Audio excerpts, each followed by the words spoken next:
So today I just wanted to talk a little bit about Captain America Civil War. I just saw it earlier, and personally, I think some of the online reviews have kind of overblown it. I didn't think it was even close to as good as a lot of people said. I thought it was, you know, it was fine. It wasn't a bad movie, but it seems like everyone on YouTube who does movie reviews got a advanced screening ticket, and so it kind of makes me a little suspect as to how honest they are in their reviews when that happens. Because not that I'm saying there's like a conspiracy or something like that, but obviously you don't want to bite the hand that feeds you, and so if you're getting advanced screenings, uh, you're not gonna want to talk bad about that studio because then they're not going to invite you back. So I can kind of see where they're coming from. I'm not saying any of them are liars, but I feel like maybe some of them left out criticisms that they could have otherwise made. One of the big problems I had with this movie was pretty much all the fight scenes were great, okay? Pretty much everything going on in between the fights was boring. All the exposition, boring. I didn't care. It was just not interesting at all. None of the dialogue was interesting at all. And there was I thought, a real problem with the way they set up the two sides, like Captain America's side and Tony Stark's side. It didn't really make sense why some of these heroes would like just willingly lay down their lives and go to prison to help Captain America. I guess, the Falcon, it makes sense. He's like best friends with him. It's understandable he'd follow Captain America. Why Ant-Man just showed up? I mean, it didn't really make any sense. He's like, oh yeah, I've been on the wrong side of the law before. Right, but you had reasons for why you're on the wrong side of the law then. Like, you don't even know these people, so why would you be so willing to just like throw your life down for them? Like, he was like a big fanboy of Captain America when he met him. But I was like, that's not really enough to cause somebody to be like, oh, I'll go to jail for you, celebrity who I like, but I've never met before. It didn't make any sense there. And then on Tony Stark's side, I didn't think his position made any sense either, because even though he was all gung-ho about, like, we need to be registered and stuff like that, he didn't even make it through this whole event following the rules of the, contract he'd signed.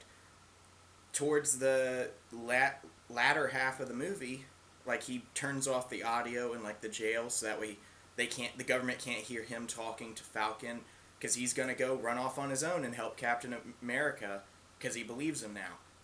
But it's like, that had nothing to do with why Captain America didn't sign the Accords. Like, if Tony Stark really believed in him as much as he did in the beginning, why did all of a sudden he chose not to trust the government? Like, it didn't make any sense. Like, even at the end, it seems like he's still pro the Registration Act, but he willingly chose to defy it and do some stuff under the radar. It's like, why did he care about it so much in the first place if that was still his character? Like, if he hadn't changed so significantly that he was like, I'm going to do everything by the books, he ran off and did things his own way the first time it became convenient. So it's like, that was never addressed. That seemed like a huge, like, plot hole. Not really plot hole, but like a flaw with the movie. Baron Zemo, he was in this movie. If you know him from the comics, he wasn't really Baron Zemo. I think they only said his name like once, but he was like the bad guy orchestrating all this stuff. And his character didn't make any freaking sense either, because he wasn't like a super villain or super scientist or anything. He was just like, oh, I'm a guy whose family got killed during the whole Age of Ultron thing, and for some reason I placed the blame on the Avengers, even though it was collateral damage that killed him. It didn't make any sense. And then it's like, how did he orchestrate all this stuff? Like, he got all these bombs and weapons and set traps and killed people. It's like, where did he come from? He wasn't like some it didn't seem like he had some history as like a super spy or anything like that. So I just didn't understand why he was able to do all these things so easily with nobody catching him. And then there's the whole point with the whole Civil War wasn't even really about the Registration Act. That was just like some exposition in the beginning. The whole thing was more about Captain America helping Bucky, and that had nothing to do with signing the Registration Act. But it's like Captain America had some evidence that Bucky was innocent of the crime he was accused of, and instead of Tony going to Tony Stark and being like, "Look here, UN, I have some evidence that this whole thing's a big setup," it was just like, we're immediately fighting and not talking about this. That didn't seem right. So, just, there was a lot of problems with this movie. I thought it wasn't the best Marvel movie. Like, a lot of these people are saying it's the best one to date, and I think that that's a pretty generous, title to give this movie. It had some of the funnest fight scenes, like that fight scene at the airport everyone's talking about. That was a lot of fun. Real comic booky with the way they did all that stuff. But was it the best movie overall? I don't even think it was top. Definitely wasn't even in the top 3.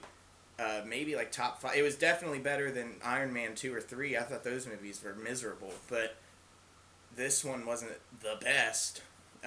It felt like there was a whole bunch of nothing going on throughout this whole movie. So, I just wanted to put that out there.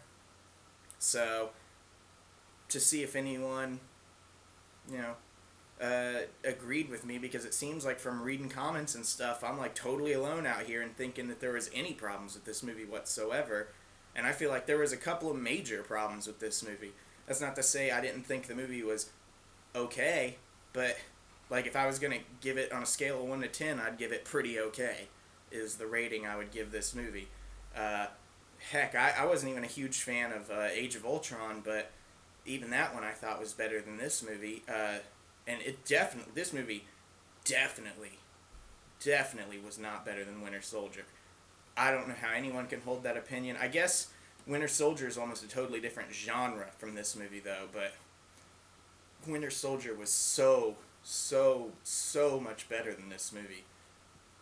And you know what, speaking of, now I'm thinking about Winter Soldier, that was another thing with, like, I didn't understand Iron Man's position, or anybody that was like so gung-ho about the signing the Registration Act. It was like, what, a year ago, it was discovered S.H.I.E.L.D., one of the biggest most powerful military organizations in the world. Turns out like 98% of everybody that worked there was like secretly a Nazi. So why would anybody be willing to trust any government from now on? Like, if I was Captain America or any of the Avengers, I definitely wouldn't trust the United States government after that came out. Who knows how many other secret Hydra or anything else like that is out there. For all you know, it's like Nazis all the way down. Especially since they were working with the UN in this more than anything. If S.H.I.E.L.D. was able to be infiltrated that hard, I'd have to imagine most other governments outside of the United States are mostly made up of Hydra. Like, it just doesn't make any sense why they would be so blindingly trustworthy to government regulation.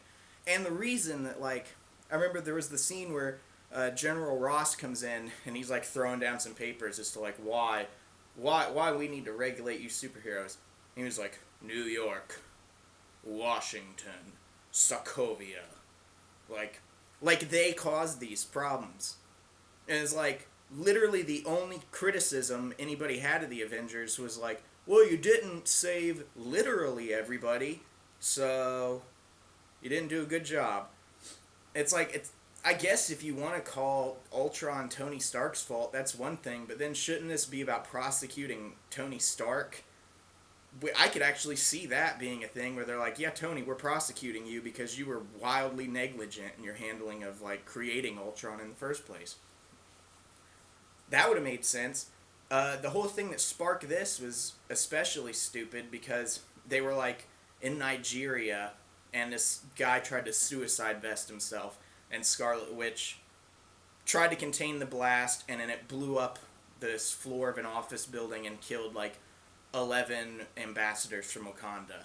And then that's like, oh, that's the one, that's the straw that broke the camel's back. Some collateral damage in a war zone.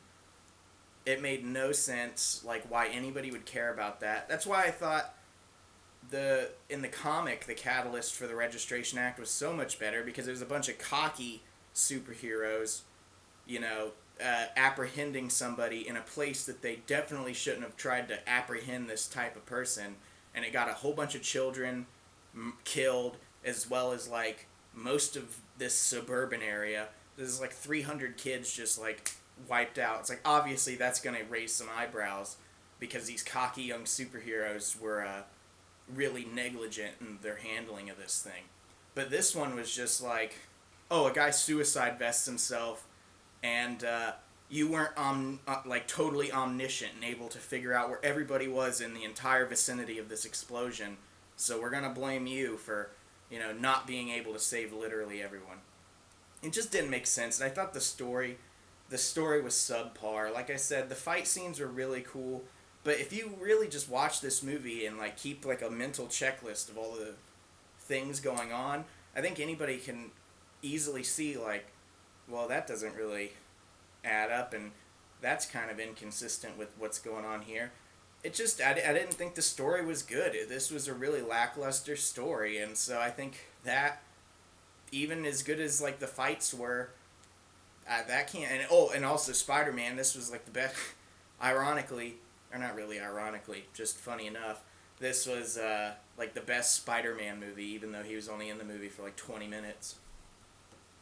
But yeah, I don't think the fight scenes can make up for the poor storytelling in this movie, and I just think overall it wasn't great. It was pretty okay, and that's about it.